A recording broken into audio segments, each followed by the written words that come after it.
Welcome to Cambodia, a beautiful country in the middle of Asia. It's got a rich and ancient history filled with stunning landscapes and incredible monuments. This country is a mixed bag. While you've got all this beauty and history, you've also got some pretty difficult living conditions based on the poverty levels. I'm Sean Finn, and I'm here with Klaus Bauer. We've been working together to help families around the world pull themselves out of poverty through donations of vehicles they can use as a means to earn more money for their families. Our goal while here in Cambodia is to buy a tuk-tuk, drive it across the country, and donate it to a family in need. Helping us do that is our friend Leanne. He works at a school just outside the city of Phnom Penh and is the person responsible for helping us select the Howe family. The whole family has 5 children, and you were telling me earlier that 2 of them have had to stop going to school and start to work. Well, yeah, because Mr. Howe working alone and then earn very little money, so he cannot support all the children to go to school. So 2 of them have to stop and working in the garment factory to support the other 3 to go to school. And he is like a good father. I feel definitely he want all of the children to get education. Right now, Mr. Howe works as a day laborer in construction. His work is inconsistent, he earns about $7 a day, and it's really hard on his body. The donation to him and his family should hopefully triple their income. It'll be a lot easier on his body, and he'll have longevity. Thank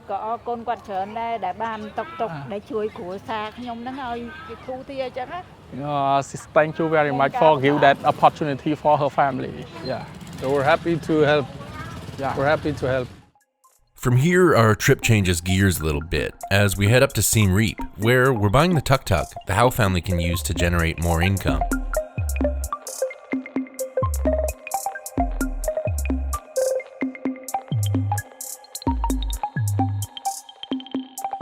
We're at Angkor Wat today, and we're starting off our trip in Siem Reap, which is the city right beside Angkor Wat. We're gonna be traveling all around the country with our new tuk-tuk, and we can't wait to meet amazing people and see this fantastic country.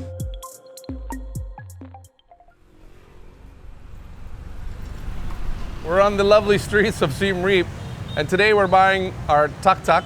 Now we're really looking for something that is going to be economical, easy to fix, and not very expensive to fix.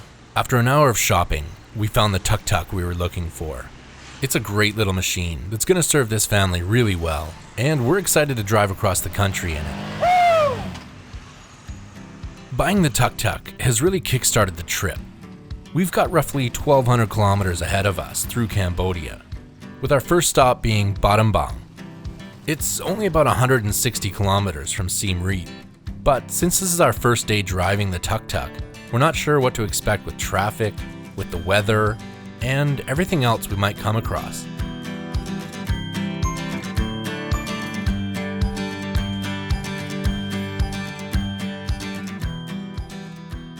It was a good day. It was very hot today. You know, getting used to a 3-wheeled tuk-tuk that kind of really rolls, and you have that feeling of going up on 2 wheels. It's fun at first, but then you're thinking, maybe we should be concerned a little bit. So you have to slow her down. But we got here. We're in Battambang. And so far, so good. Let's get some dinner. Tonight, we're going to a street market to try some of the food they've got. Our friends Mooney and Dylan have joined us on this trip, and this is their first chance to get out and try some real, authentic Cambodian food. First up for Dylan is durian, a fruit that he's never heard of, and he's certainly never smelled before. It smells like old shoes. It smells like my first pair of Cambodia socks before I washed them today. Oh, I like it. Yeah. Okay. You just bite it? Oh my God. It tastes a lot better than it smells. That's debatable. It tastes like whatever it's meant to taste like, but like a week too late. That's what I get out of that. Fair enough. Yeah. Okay, well.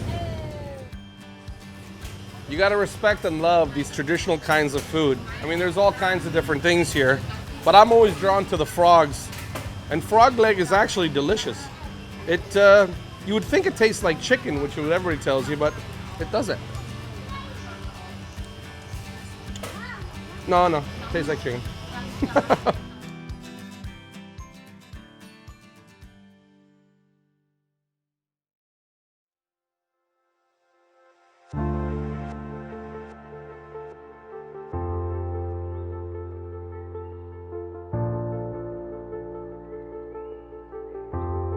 Today is going to be a busy day. We're starting off by getting decals chosen and designed for the tuk-tuk.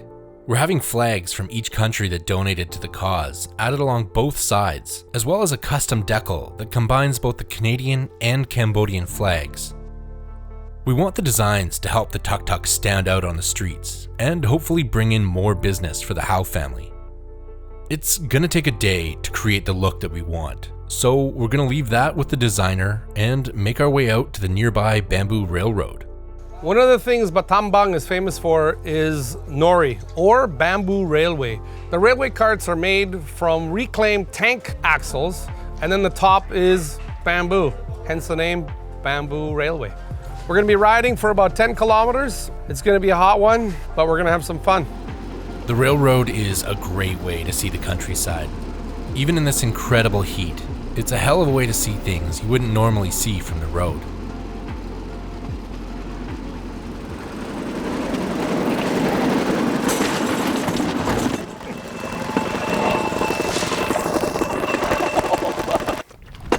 Hey, you okay? Yeah, okay. Okay, we're okay. We're good. What happened? I think, I'm not sure, because my engineering on these things is a little bit vague. I believe that I was sitting on the back and I made the thing do a little bit of a wheelie and the front wheels jumped underneath the whole thing, and there you have it. It was a little bit of a crash. But are you okay? Yeah, okay. All right, see? That's my first accident ever. After a bit of excitement and a few sunburns, we're gonna get out of the sun. We heard there's a cave nearby that's got millions of bats that swarm out at the same time every day. Apparently they fly over 50 kilometers to their feeding grounds every night, and back again before dawn. 50 kilometers to the lake, and they just pretty much eat there all day or all night, and then they come back in the morning. That's crazy. Yeah, 50K. This swarm overhead went on for 45 minutes before we decided to head back and call it a day.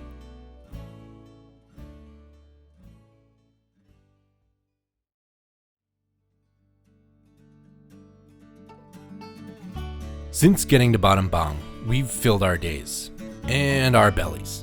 We're really gonna miss this place.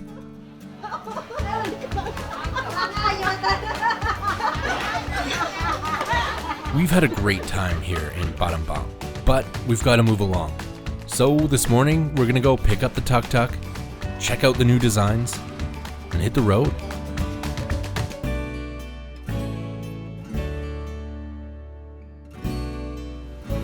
This is great, eh? I love that we can do this so quickly, and these guys are so talented.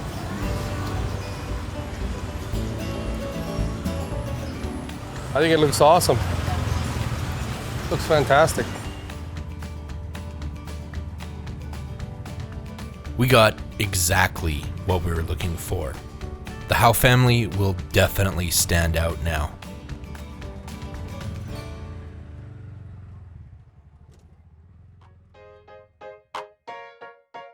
With the combination of large meals, this incredible heat, and some pretty shitty roads, our 160 kilometer drive from Battambang to Pursat should be a hot, sloppy day. But the tuk-tuk looks great, and we can't wait to see more of this country.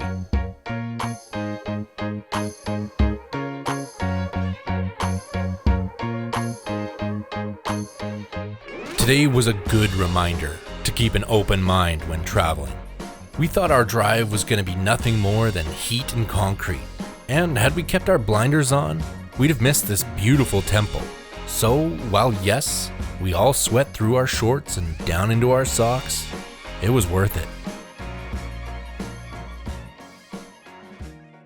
We're heading to a place called Osawam, up in the Cardamom Mountains this morning. At around the halfway mark, the road turns to dirt, and that just means that we have no control over the route. So we're optimistic as we head out, but I'd be lying if we said we weren't a little concerned. As Klaus slowly inched his way towards Osawam, we started to realize that this wasn't gonna happen. So we've had to call it. We're going to the middle of the Cardamom Mountains, and we knew the road was really bad, but we didn't know it was this bad. There's a rainstorm that's coming, and that's going to make this road impassable. With this thing, as well as our support vehicle, the van, we're just never going to come out. Unfortunate, but hey, you know what? You got to be flexible when you travel, and this is what it's all about.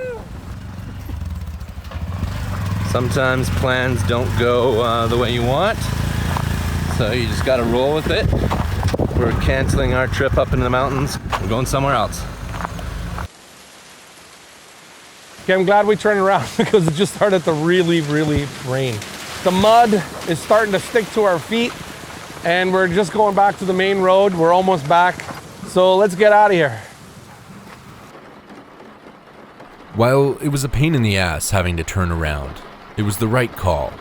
As we headed back to Pursat, it started to rain harder and harder. It got pretty windy, and it was clear that it just wouldn't be safe or smart to head up into the mountains. That's part of travel. That's the way it goes. So tonight we're gonna head back to the hotel and come up with a new plan for tomorrow.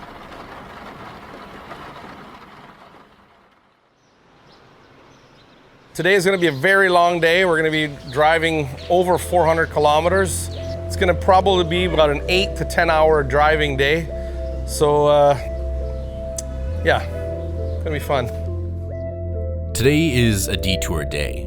So Klaus is just gonna put his head down and get us to Sihanoukville. Watch that shit go round and round. Hit that doja pound for pound. Let my head go round and round. Memories and lost and found. Watch that shit go round and round. Hit that doja pound for pound. Our destination is the coastal town of Sihanoukville. We've got some friends there we plan on meeting up with, so we're looking forward to that and to exploring the town.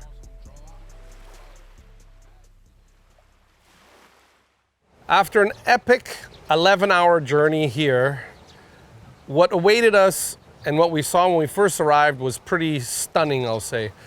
What was once a sleepy little village has become something massively overdeveloped. I've never seen more construction in my life, anywhere. Every single Cambodian that we've spoken to so far has really been sad about the development in Sihanoukville. My name is Siti and we are in Otres Beach 2 now. We changed a lot here since 2018. So when I first come here, it's always beautiful, and for the last 2 years now, it's been changed because of the Chinese development. For me, it's a lot changed because I grew up here and I born here. Before, we used to have a very nice quiet beach and a very nice town, like quiet town, but now it changed to a bomb city in Sihanoukville. But we still have a beautiful part in Otres 2 and Otres 1. So here is the last part of the beautiful beach in Sihanoukville. While it's true that we haven't loved Sihanoukville, it is still possible to find beauty here and there. The beach is nice, and so are the people. We're meeting Leanne and his family today at a local market where we're gonna buy some ingredients and then head off to their home and cook lunch. Well, we are at the little market in front of the garment factory. We're looking for some fish and then vegetable to cook the bamboo shoot soup with fish today. This is like typically very super good taste because any restaurant cannot make the same taste like Cambodian family do.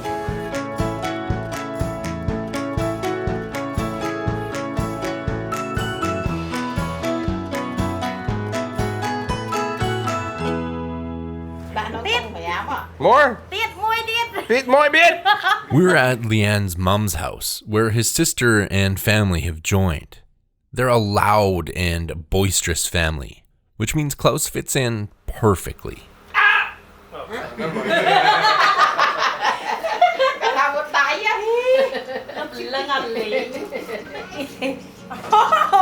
No? No. No. I love cooking with loud people. It just makes it so much more enjoyable.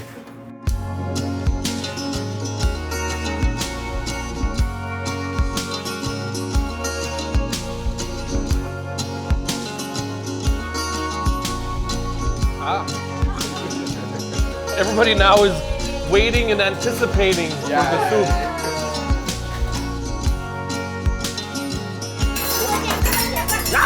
What are you doing? This is how you do it. You say. Heading into today, if you told me that mixing fish and bamboo would make a good soup, I'd have said you're crazy. But it was really good. That's excellent. It really is, actually. This has been a highlight to our trip so far. It was a meal and an experience that we won't soon forget. After we finish lunch and have said our goodbyes, we're gonna make our way to Kampot. Thank you, guys. It was excellent. Thank you. Ngokon charan.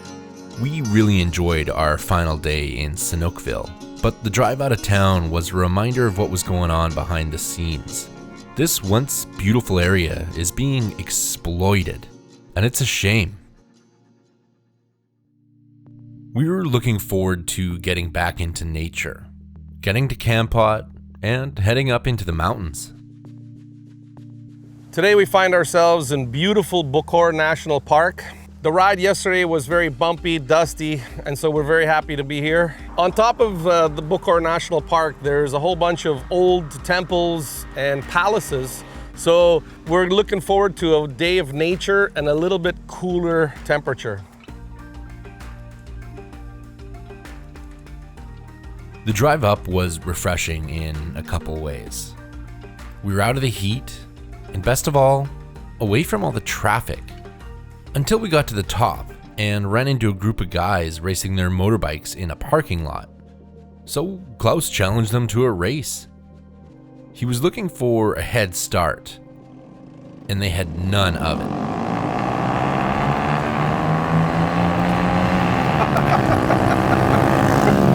I suck!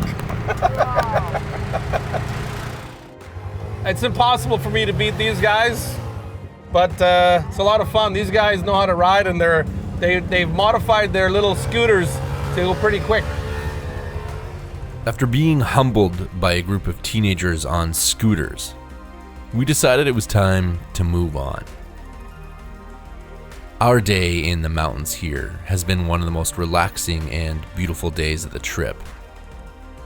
In 2 days, we're driving back to Phnom Penh, where we're meeting the Howe family to hand over the tuk-tuk. As excited as we are about that, we have one more day on the road to squeeze every bit of fun out of this trip. We're really looking forward to the drive and our day in Kep tomorrow.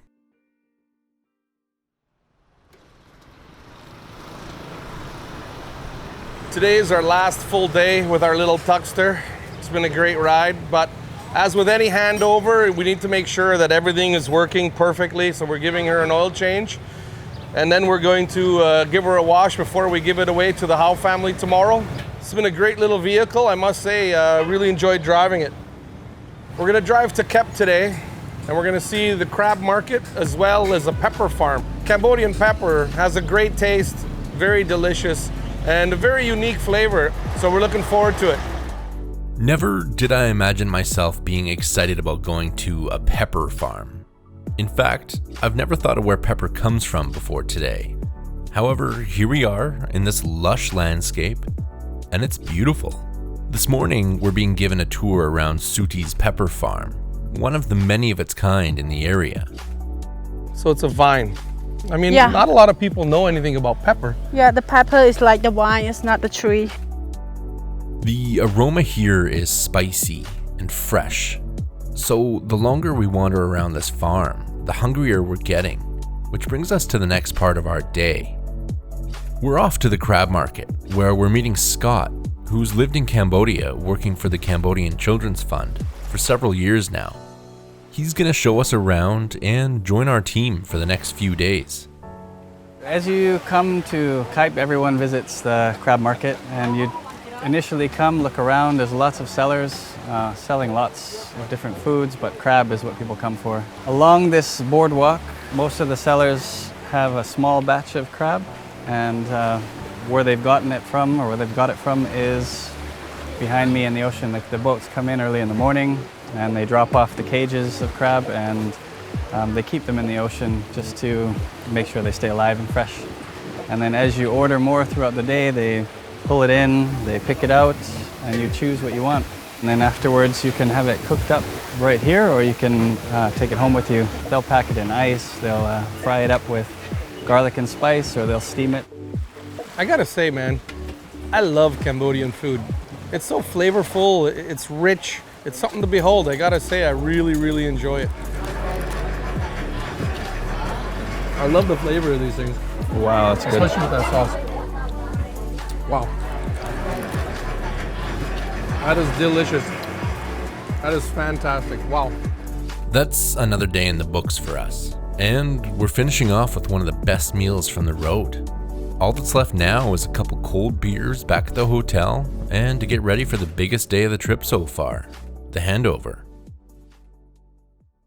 It's a sad and a happy day. Sad because our adventure is over, but definitely happy because we're going to be giving this vehicle to the Ho family so they can generate some much needed income and improve their lives. And it's going to be a fun day just to kind of hang out with them because they're a great family. She got me rushed a lot, she got me puffing locks, she got me tossing rocks, yeah, she got me hushed a lot. I need a second brain, cause shit I'm rushed a lot. Gotta tighten my aim, give myself that diamond ring. This guy's on his phone, you see that? That's a $360 fine! Be careful! This is really getting exciting now. I can't wait to see the faces of the Ho family with their new tuk-tuk. I think this family's got a really good chance of succeeding in breaking out of that cycle of poverty. They just need a chance. That's all they really need. And so I hope we're giving them that chance.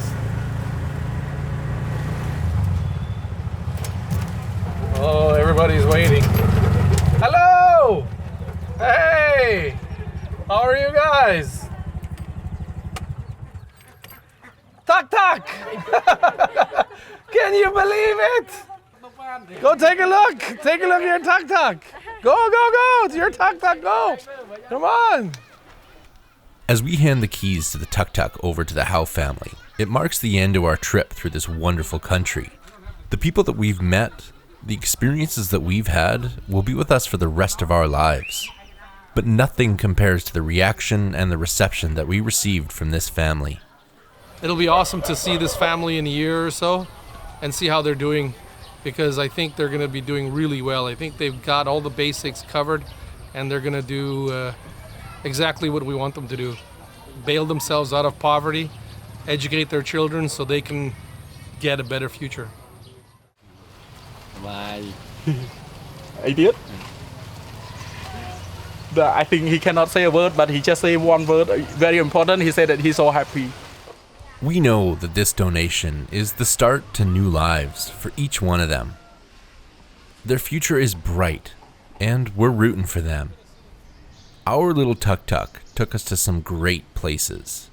It opened doors to conversations we may never have had, and allowed us the chance to see Cambodia in a unique and fascinating way.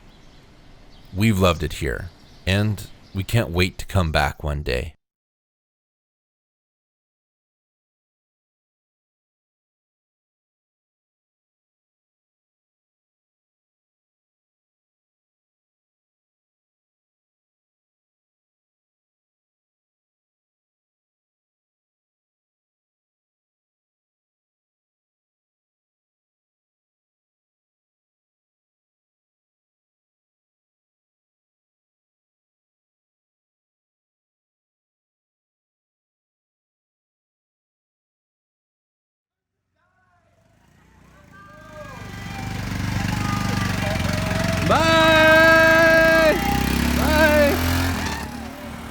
That's a wrap. We're done.